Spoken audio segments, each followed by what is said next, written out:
Varicose veins తో బాధపడుతున్నారా? మన ఏవిస్ హాస్పిటల్లో 4500 రూపాయల లేజర్ స్కానింగ్ ఉచితం.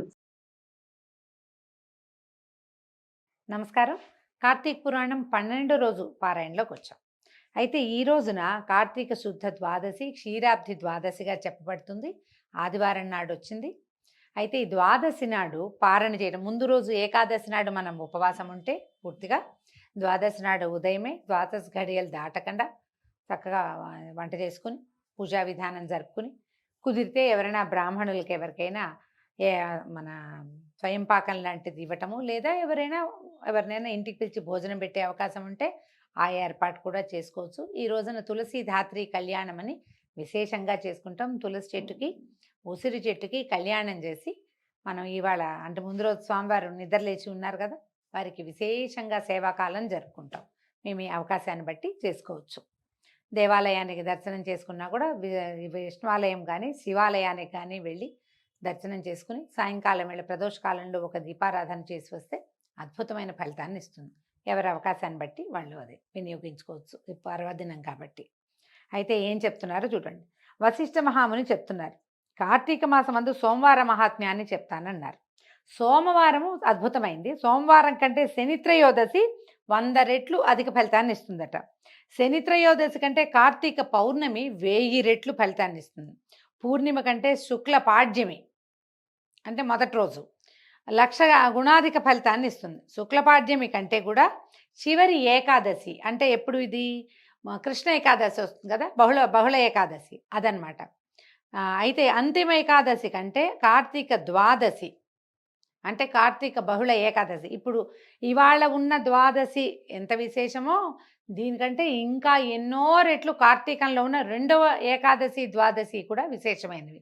ఇప్పుడు చేయలేకపోయినా అయ్యో చేయలేకపోయాం అనుకోవద్దు.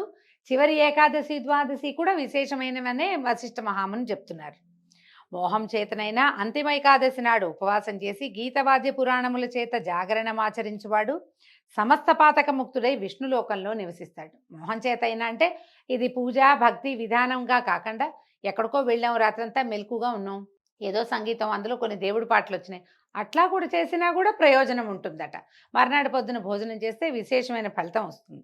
కార్తీక మాసమందు ద్వాదశి నాడు అన్నదానం చేయవానికి సమస్త సంపదలు వృద్ధి పొందుతాయి. సూర్యగ్రహణమందు గంగా తీరమున 1,000,000 బ్రాహ్మణులకి భోజనం పెట్టిన పుణ్యము ద్వాదశి నాడు ఒక్క బ్రాహ్మణ భోజనం చేయించినా కూడా లభిస్తుందట. తర్వాత 1000 గ్రహణాలు, 10,000 వ్యతిపాత యోగాలు, 1,00,000 అమావాస్యలు కలిసి కూడా ద్వాదశిలోని 16వ వంతుకు కూడా చాలవు. పుణ్యాన్ని ఇచ్చే తిథులు అనేకములుగా ఉన్నవి కానీ ద్వాదశి హరిప్రియ. ఏకాదశి హరిప్రియే, ద్వాదశి చేసిన పారణ ఆయనకి మరీ ఇష్టం అనమాట. ఏకాదశి ఉపవాసం ఇష్టం. ద్వాదశి నాడు మనం ఎంతమందికి భోజనం పెడతాము అనేది అది ఎక్కువ హరిప్రీతికరం అన్నమాట. తర్వాత ఏం చెప్పారు, వాటన్నిటికంటే అత్యధికమైన ఫలప్రదంగా ఉంటాయి. కార్తీక శుక్ల ద్వాదశి నాడు అంటే ఏకాదశి నాడు రాత్రి యామం ఉండగానే హరి పాల సముద్రం నుంచి నిద్రలేచునుగాన ద్వాదశిని హరిబోధిని అంటారు. అదే అంటే హరిబోధిని ఏకాదశి ద్వాదశి ఈ రెండు కూడా నిన్నటిది ఇవాల్టి రోజు కూడా హరిబోధినిగానే చెప్పబడతాయి అన్నమాట. ఈ ద్వాదశి నాడు ఒక్క బ్రాహ్మణునికైనా అన్నము పెట్టి సంతోషపెట్టేవాడు ఇతర భోగాల్ని పొంది అంత్యంలో హరిసన్నిధిని పొందుతాడు. కార్తీక మాసమునందు ద్వాదశిలో పెరుగన్నాన్ని దానం చేసిన ఎడల కూడా సమస్త ధర్మాల కంటే అధిక ఫలితం వస్తుంది. స్త్రీ కానీ పురుషుడు కానీ కార్తీక శుక్ల ద్వాదశి నాడు పాలిచ్చడి ఆవుకి బంగారు కొమ్ములు వెండి డెక్కలు చేయించి పెట్టి పూజించి దూడతో సహా గోదానాన్ని ఆచరిస్తే గనక ఆ గోవికి ఎన్ని వేల సంఖ్యలో వెంట్రుకలు ఉంటాయో అన్ని వేల సంవత్సరాలు స్వర్గనివాసాన్ని పొందుతారట. కార్తీక మాసందు ద్వాదశి నాడు భక్తితో వస్త్రదానాన్ని ఆచరించేవాడు పూర్వజన్మార్జిత పాపములను నశింపజేసుకుని వైకుంఠలోకానికి పోతాడు. ఇందులో సందేహం లేదు. కార్తీక మాసమున ద్వాదశి ఎందు కానీ పూర్ణిమ ఎందు కానీ పాడ్యమి ఎందు కానీ కంచుపాత్రలో ఆవు నెయ్యిని ఉంచి దీపాన్ని వెలిగించి దానం ఇచ్చేవారికి 1,000,000 జన్మల్లో చేసినటువంటి పాతకాలు కూడా నశిస్తాయి. కార్తీక ఈ ద్వాదశి నాడు ఫలమును యజ్ఞోపవీతమును తాంబూలమును దక్షిణను ఇచ్చువాడు ఈ లోకమందు అనేక భోగాల్ని పొంది అంతమందు వైకుంఠమున విష్ణువుతో కూడి చిరకాలము సుఖిస్తాడు. అదే రోజు బంగారపు తులసి వృక్షము సాలగ్రామాన్ని దానం చేసేవాడు పొందడి ఫలమును చెప్పేదని వినుము. కార్తీక ద్వాదశి నాడు ఇంతకు ముందు తెలిపిన దానాలు చేసిన వాడు 4 సముద్రాల మధ్యనున్న భూమి మొత్తాన్ని దానం చేస్తే ఎంత ఫలితం వస్తుందో అంత వస్తుందట. అంటే తులసి చెట్టు ఇచ్చినా సరే, బంగారు తులసి చెట్టు అంటే ఇప్పుడు కనిపిస్తాయండి, వెండి తులసి కోటలు కూడా కనిపిస్తాయి. చిన్న కోట ఉండి ఒక బుజ్జి మొక్కలాగా ఉంటుంది, చూడడానికి గబుక్కొని మనకి బృందావనం అని తెలుస్తుంది. అవి కూడా ఇవ్వచ్చట.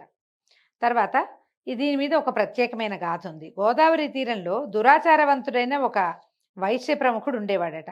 ఆయన స్వల్ప దానమైనా చేసేవాడు కాదు, ఆయన అనుభవించేవాడు కాదు. మనకు సొమ్ము ఉంటే కనీసం అనుభవానికి వచ్చినప్పుడైనా మంచిదే, అనుభవిస్తే కూడా మంచిది. అనుభవం లేదు, దానము లేదు. అతను ఎవ్వరికి ఉపకారం చేయలా. నిత్యము పరనింద చేసేవాడు, పరద్రవ్యాల పట్ల ఆసక్తి కలిగి ఉండేవాడు. అయితే ఏమైంది, ఈయన ఒక బ్రాహ్మణుడికి అధికంగా ఎక్కువ వడ్డీకి అప్పిచ్చి ఆ రుణాన్ని తిరిగి పుచ్చుకోవడం కోసం ఆయన ఉన్న గ్రామానికి వెళ్ళాడట. అయితే ఆయన గ్రామాంతరం వెళ్ళాడు, ఆ బ్రాహ్మణ ఆయన ఎక్కడికో వెళ్ళాడు. అయితే ఏమైంది, ఆయన ఎక్కడికో గ్రామానికి వెళ్తే ఈయన ఎక్కడికి వెళ్ళాడో కనుక్కుని అక్కడ దాకా వెళ్ళాడు. వెళ్ళి నా డబ్బులు నాకు ఇచ్చేసేయమని కనుక్కున్నాడు. అయితే ఆయన ఏమన్నాడు, ఈ నెలాఖరికి నీ సొమ్ముని ఏదో విధంగా ఇస్తాను కాబట్టి కొద్దిగా నిదానించి సొమ్ము తీసుకుందు కానీ అనేసరికల్లా సరే తాను, ఎందుకంటే ఇప్పుడు నేను గనక రుణాన్ని నీ దగ్గర అప్పు తీసుకున్నా, నేను నీకు తిరిగి ఇవ్వకపోతే నరకంలో చాలా యాతనలు పొంది మళ్ళీ నీకు రుణదాతకే పుత్రుడిగా పుట్టాలి నాయనా, కాబట్టి నువ్వేం భయపడకు, నేను నీ డబ్బులు ఇచ్చేస్తాను అనగానే ఈయనకి ఎంత కోపం వచ్చిందో ఈ వైశ్యుడికి. ఓరే మూఢుడైన బ్రాహ్మణాథమా, నా ధనాన్ని ఇప్పుడే ఇవ్వు, ఇప్పుడు నెలాఖరి కాదు, ఇప్పటికిప్పుడు ఇవ్వు, లేకపోతే ఈ కత్తితో నేను నరికెదనని దుర్మార్గంతో ఆ వేదాంతేగు బ్రాహ్మణుని జుట్టుపట్టుకుని లాగి కిందకి పడదోసి పాపబుద్ధి అవటం వల్ల తన కాలుతో బ్రాహ్మణుని తన్ని కత్తితో కొట్టాడు. తన్నాడు, కొట్టాడు కూడా. కొట్టేసరికలా సింహం దెబ్బతోటి లేడీ మరణించినట్టుగా బ్రాహ్మణుడు ఈ ఉద్రేకి వివేకశూన్యుడు అయినటువంటి వైశ్యప్రముఖుడి దెబ్బలకి మరణించాడట. తర్వాత కోమటి ఏం చేశాడు, రాజదండన వస్తుందేమని భయంతో ఇంటికెళ్ళి బ్రాహ్మణుని చంపానని సిగ్గుపడక సుఖంగా ఉండి కొంతకాలానికి మృతి చెందాడు. వీళ్ళకి ఎవరికి కనపడకుండా దాక్కున్నాడు. చంపేసి దాక్కుంటే వీళ్ళకు దొరకరేమో, మనుషులకి పైన దొరికేస్తాం కదా.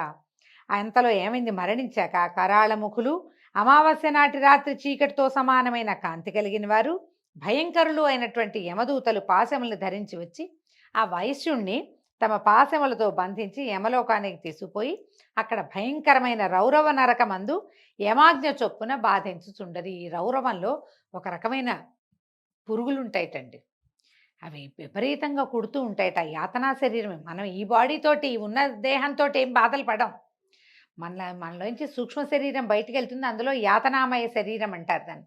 ఆ యాతనా శరీరంతో మనం ఆ బాధలు అనుభవిస్తాం, కానీ బాధ అయితే తప్పదు కదా. రౌరవం అంటే ఇదిగో రురు అనే మృగ విశేషం, దాని సంబంధమైంది రౌరవం అంటే రురుమృగాల చేత వాటి కొమ్ములతోటి, అదే ఒక రకమైన పురుగు, పెద్ద సైజుది అనమాట, పరిమాణం పెద్దది, చాలా పెద్దగా ఉంటుంది. అది కొమ్ములతోటి గుచ్చేస్తుందట, దానికి ఒక రకమైన కూరలు ఉంటాయి, పళ్ళు ఉంటాయి, కొమ్ములు ఉంటాయి, విపరీతంగా బాధిస్తుంది.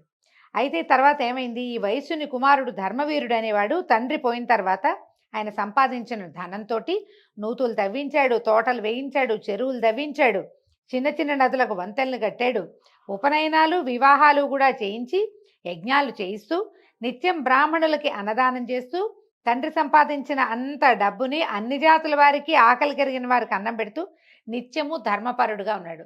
తండ్రి ఏమో అంతా కడుపు కట్టుకుని తను తినకుండా కూడా సంపాదించాడు, కొడుకేమో వాటన్నిటిని ఇట్లా అనేక రకాల దానాలు ధర్మ కార్యక్రమాలు చేసేవాడు. అయితే ఒకనాడు ఈయన హరిపూజలో ఉన్నాడు, విష్ణు పూజ చేసుకుంటున్నాడు. ఆ సమయానికి నారద మహాముని సమస్త లోకాలు తిరుగుతూ యమలోకం నుంచి బయలుదేరి తన వీణాతంతువులతోటి ధ్వని చేస్తూ, అంటే వాయించుకుంటూ గోవింద నారాయణ నమస్తే కృష్ణ అనంత దామోదర తులసీధామ అని ఇలా రకరకాల నామధేయాలతోటి కీర్తనం చేస్తూ స్వామివారిని హరినామ సంకీర్తన చేస్తూ వచ్చాడట. అయితే ఈ ఆనందంగా వీణ వాయించుకుంటూ తన సంగీతానికి తనే మైమరిచి అడుగులు కూడా నాట్యంలాగా వేస్తున్నటువంటి నారద మహామునిని చూసి ఎంతో ఆనందంతో ఈ ధర్మవీరుడు ఏం చేశాడు, ఆయనకి దండాలు పెట్టి పిలుచుకున్నాడు, రండి రండి మా ఇంటికి అని పిలిచాడు. అయితే సరే బాగా చక్కగా కాళ్ళకి నీళ్ళు ఇచ్చాడు, మంచినీళ్ళు ఇచ్చారు, ఏదో ఆహారం పళ్ళు గిళ్ళు సమర్పించాడు, ఒక సింహాసనం వేసి కూర్చోబెట్టాడు. అడిగాడు, అయ్యా మీలాంటి వాళ్ళు మా ఇళ్ళకి రావడమే అదృష్టం, నేను ఏ పూర్వపుణ్యం చేశానో మీ దర్శనం లభించింది, నేను మీకు ఏం సేవ చేయమంటారో చెప్పండి, మీకు ఏం కావాలంటే అది చేస్తానన్నాడు. అప్పుడు నారదుడు ఏమన్నాడంటే, నా మాట జాగ్రత్తగా విను ధర్మవీర, నువ్వు బుద్ధిమంతుడివి. అయితే కార్తీక ద్వాదశి విష్ణుమూర్తికి ప్రియమైంది కాబట్టి ఆ రోజున చేసినటువంటి స్నాన దాన జపతపాదులు అనంత ఫలప్రదాలు అవుతాయి. సూర్యుడు తులారాశిలో ఉండగా కార్తీక మాసమందు ద్వాదశి నాడు ధనికుడు కానీ, దరిద్రుడు కానీ, యతి కానీ, వానప్రస్థుడు కానీ, బ్రాహ్మణుడు కానీ, క్షత్రియ వైశ్య శూద్రులు కానీ, స్త్రీ కానీ, స్త్రీలు కూడా సాలగ్రామ దానాన్ని ఆచరించే వాళ్ళు జన్మాంతరకృత పాపాలని నశింపజేసుకుంటారు. కాబట్టి ధర్మవీర, నా మాట విను. మీ తండ్రి చనిపోయి యమలోకంలో నానా బాధలు పడుతున్నాడు. అతని పాప విశుద్ధి కోసం కార్తీక శుద్ధ ద్వాదశి నాడు నువ్వు సాలగ్రామ శిలాదానం చెయ్యి అన్నాడు. అయితే ఇదంతా వినేసరికల్లా ఈ వైశ్యుడేమన్నాడు, అయ్యా, గోదానం, భూదానం, తిలదానం, సువర్ణదానం, ఇవన్నిటితోటి మహాదానాలు అవన్నీ, వాటితోటి వస్తుంది కానీ ముక్తి శిలాదానంతో ముక్తి ఎట్లా వస్తుందండి? శిలాదానం వృధాగా ఎందుకు చేయాలి? ఇది భక్ష్యం కాదు, భోజ్యం కాదు. కాబట్టి నేను రాతిని దానం చేయను. సాలగ్రామాన్ని శిలగా భావించాడనమాట. నారద మహర్షి ఎన్ని విధాలు చెప్పినా వైశ్యుడు మూఢుడై సాలగ్రామ దానం చేయటానికి మాత్రం సమ్మతించలేదట. దాని తర్వాత నారదుల వారు వీడికి చెప్పినా అర్థం కాదు అని. కొంతకాలం తర్వాత ధర్మవీరుడు మృతి చెంది మహాత్ముల మాట వినని దోషం చేత సాలగ్రామ దానము చేయనని నిరాకరించటం వల్ల నరకమందు బాధల నుండి తర్వాత 3 సార్లు వ్యాఘ్రమై జన్మించి, ఆ తర్వాత 3 సార్లు కోతిగా పుట్టి, అనంతరము 5 సార్లు వృషభంగా పుట్టి, తర్వాత 10 మార్లు స్త్రీగా జన్మించి గత భర్తయ్యి వైధవ్యమును పొంది ఉండెను. దాని తర్వాత ఏమైంది? ఇట్లా 10 జన్మలు గడిచిన తర్వాత 11వ జన్మల్లో ఈ ధర్మవీరుడు ఒక యాచకుడికి పుత్రికగా జన్మించాడు. తర్వాత కొంతకాలమునకు యవనమునకు రాగానే తండ్రి తగిన వరునికిచ్చి వివాహం చేశాను. అంటే ఇప్పుడు పొందకూడని జన్మల్లో స్త్రీ జన్మ ఉందా అని ఒక ప్రశ్న వస్తుందండి. ఇలాంటివి వినంగానే అదేంటండి అంత మాట అన్నారు, స్త్రీ జన్మ ఉత్తమ జన్మ కదా అనిపిస్తుంది. స్త్రీ జన్మ ఉత్తమ జన్మ అయినప్పటికీ మనకి తెలిసిందే, స్త్రీలకి ఒక గృహం, ఒక స్థలం ఉండదు. పుట్టిన పిల్లల్ని, ఆడపిల్లల్ని మనం వివాహం చేసి ఇంకొక చోట పంపిస్తాం. ఈ వివాహం చేసి పంపించిన తర్వాత ఈ కాలం కాదు, ఇది పూర్వకాలం కాబట్టి భర్తకి లొంగి ఉండాలి, అతని దౌష్ట్యాన్ని భరించాలి. పతివ్రతగా ఉంటేనే వాళ్ళకి మోక్షం, లేకపోతే లేదు. తర్వాత కొన్ని రకాల దాన ధర్మాదులు అవి చేయటానికి అవకాశం ఉండదు. దాంతోపాటుగా మాతృత్వం అనేది శాపము, వరము కూడా. ఇప్పుడు ఈ వీసరాయిని కట్టుకుని మోసినట్టుగా 10 నెలల పాటు సంతానాన్ని మోయాలి. అది అత్యద్భుతమైన అనుభవమే. ఒక్కసారి 2 సార్లు అలా అయితే ఒక రకం. అట్లా కాదు, పూర్వకాలం సంతానాన్ని పొందుతూనే ఉండేవారు. సంతానాన్ని పొందటం అంటే ప్రతిసారి మృత్యుముఖంలోకి వెళ్ళి వెనక్కి రావటం, చావంచుని చూసి రావటం. ఈ పుట్టిన సంతానానికి మలమూత్రాదులకి రోయకుండా అతి ఓపికగా సంతానాన్ని పెంచాలి. ఎక్కువ దుఃఖాలు అనుభవించవలసి వస్తారు స్త్రీలు. మరి పూర్వజన్మలో చేసుకున్న రకరకాల కర్మల వల్ల మన స్త్రీగా జన్మించినప్పుడు ఈ ప్రత్యేకంగా ఇవి చేయాలి అని పురాణంలో చెప్పిన ప్రకారంగా చేస్తే మరల స్త్రీ జన్మ రాదు. ఒకవేళ వచ్చినా కూడా ఉత్తమ కులాల్లో అట్లా, అంటే ఇంత బాధలు పడకుండా. ఎందుకంటే మాతృత్వము ఇలాంటి వ్యవహారం తప్పదు ఏ స్త్రీకైనా. పురాణానికి వ్యాఖ్యానమే చేస్తున్నానండి. దీన్ని ఏమంటారు, నా ఉద్దేశంగా భావించద్దు. ఇందులో చెప్పబడిన దానికి అర్థమయ్యేలా చెప్తున్నాను అంతే. ఏదైనా ఒక పూజ, ఒక విధానము అవలంబించాలి. పాతివ్రత్యం తప్పనిసరిగా. అంటే ఇప్పుడు ఈ కాలంలో 2-3 పెళ్ళిళ్ళు చేసుకుంటున్నారు కదా అని ఒక ఆలోచన వస్తూ ఉంటుంది. ఎవరితో ఉంటే వారికి లోబడి ఉండటం, అతిక్రమించకూడదు ధర్మాన్ని, ధర్మాతిక్రమణ చేయకూడదు. అతిక్రమణ చేయంగానే పాపం పట్టుకుంటుంది. దాన్ని ముయ్యాల్సి వస్తాము, ఇంకో రకంగా పుట్టాల్సి వస్తాము, మళ్ళీ పుడతాం. జనన మరణ చక్రాన్ని తప్పించుకోవాలంటే ధర్మాచరణ చాలా ముఖ్యం. స్త్రీలకి కొన్ని ప్రత్యేక ధర్మాలు చెప్పబడ్డాయి, అవి చేయవలసిందే. చేస్తే ఇది తగ్గుతుందని పురాణం ఇలాంటి విషయాల్ని చెప్తుంది. మనకి ఎంత అవగాహన ఉంటే అంత, ఎంత అర్థమైతే అంత. ఆ పైన భగవదేచ్ఛ అంతే. ఇంకా అయితే ఏమైంది, యాచకుడికి పుత్రికగా జన్మించిన తర్వాత కొంతకాలానికి పిల్ల కొంచెం యవనానికి రాగానే తండ్రి ఏం చేశాడు, ఒక వరుణ్ణి చూసి వివాహం చేశాడు.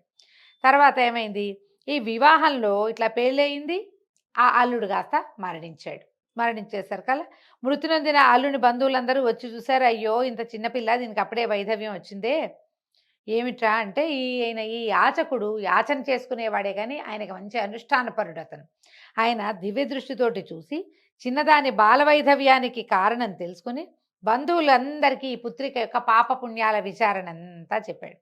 ఇట్లు చెప్పాక ఏమన్నాడు, ఆహ్, ఈ అమ్మాయికి వివరంగా చెప్పాడు. సాలగ్రామ దానం చేయకపోవటం వల్లే ఇలా జరిగింది అని. అప్పుడు ఏం చేశారట, ఆమె యొక్క పాపాన్ని పోగొట్టడానికి జన్మాంతరార్జిత పాపనాశన సమర్థమైన సాలగ్రామ దానాన్ని కార్తీక సోమవారం, కార్తీకంలోనే పిల్లకి పెళ్ళయింది. మర్నాడు వేదాంత వేత్త అయినటువంటి బ్రాహ్మణుడికి దానం చేయించారు. కాకపోతే కథలో వింతగా ఉంటుంది. అక్కడ భర్త మరణిస్తే దానం ఎట్లా చేయించారండి అని. ఆ కాలపు నియమాలు ఏమిటో మనకు తెలీదు. కాకపోతే కథ ఎట్లా చెప్తారంటే సాలగ్రామ శిలాదాన మహిమ చేత ఆ భర్త మళ్ళీ జీవించాడు అని చెప్తారు. సాంగంగా దానం చేయించేశారు. తర్వాత ఆ దానం వల్ల ఇది జరిగింది. కొంత కాస్త వింతగా పద్ధతికి విరుద్ధంగా కనిపిస్తే కథగా మనం వినాలి పురాణంగా. తర్వాత దంపతులిద్దరూ చిరకాలము జీవించి సుఖంగా ఉండి స్వర్గానికి పోయి అక్కడ కూడా బహుకాలము ఆనందంతో ఉండి తిరిగి భూమి యందు జన్మించి బ్రాహ్మణుడై పూర్వపుణ్యం చేత జ్ఞానాన్ని పొందాడు. ప్రతి సంవత్సరము కార్తీక సోమవారమున సాలగ్రామ శిలాదానాన్ని ఆచరించి ఆ పుణ్యముతో మోక్ష సామ్రాజ్య పదవీ గతుడయ్యను. రౌరవమందున్న అతని తండ్రియు ఈ సాలగ్రామ మాహాత్మ్యము చేత ముక్తుడాయను. కాబట్టి జనక మహారాజా, కార్తీక మాసమందు సాలగ్రామ దానము చేత హరి సంతోషించును. ఇందుకు సందేహము లేదు. పాపకర్ములు కోటి జన్మల్లో చేసిన పాతకాలు కార్తీక శుక్ల ఏకాదశి ఉపవాసము ద్వాదశి దానాదుల చేత పోగొట్టుకోగలుగుతారు. కార్తీక మాసమందు సాలగ్రామ దానం వలన సమస్త పాతకాలు నశిస్తాయి. ఇదే ముఖ్యమైన ప్రాయశ్చిత్తము. ఇంతకంటే వేరే ప్రాయశ్చిత్తం లేదు. ఇందుకు సందేహము లేదు. అంటే సాలగ్రామ దానం ఎలా చేయాలి? మనకి అలవాటైన దేవాలయాలు, ఇంటి పక్కన చుట్టుపక్కల దేవాలయాలు ఉంటాయి. తర్వాత ఏమో ఎవరైనా పురోహితులు, మనకే వచ్చే అయ్యగారు ఉంటే సాలగ్రామ దానం చేసుకుంటామండి అని చెప్తే వారే పట్టుకొస్తారు. ఆ తెచ్చిన సాలగ్రామానికి ఇంత వెల అని చెల్లించేసి సాలగ్రామాన్ని మనం తీసుకుని వారితోటి మంత్రం చెప్పించుకుని ఆయనకే మళ్ళీ మనం దక్షిణ తాంబూలాదులతోటి సాలగ్రామ దానం చేసుకోవచ్చు. కుదిరితే ఇంట్లో పెట్టుకుని సాలగ్రామానికి అభిషేకం చేసుకుని పూజాంతంలో మనం ఆ సాలగ్రామాన్ని చేయొచ్చు. ఇది నదీ తీరాల్లో, సముద్ర తీరాల్లో చేస్తే ఇంకా మంచిది. దేవాలయంలో చేసినా మంచిది. స్వగృహంలో చేసుకుంటే దాన్ని మించింది లేదని చెప్తారు. మనకున్న అవకాశాన్ని బట్టి ఎలాగైనా చేసుకోవచ్చు. ప్రతి సోమవారము అని చెప్తున్నారు. ప్రతి ఏడాది ఒక్కసారి దీపదానము, ఒక్కసారైనా సాలగ్రామ దానము, ఒక్కసారైనా సాలగ్రామ పూజ, ఒకసారైనా దేవాలయంలో ఒక్క దీపం పెట్టడము, అవన్నీ ఒకటైనా చెయ్యండి అంటారు. మన అవకాశాన్ని బట్టి చేసుకోవచ్చు. దీంతో 12వ రోజు అధ్యాయం పూర్తయిందండి. రేపు ఉదయం మళ్ళీ 13వ అధ్యాయంలో కలుసుకుందాము. నమస్కారం.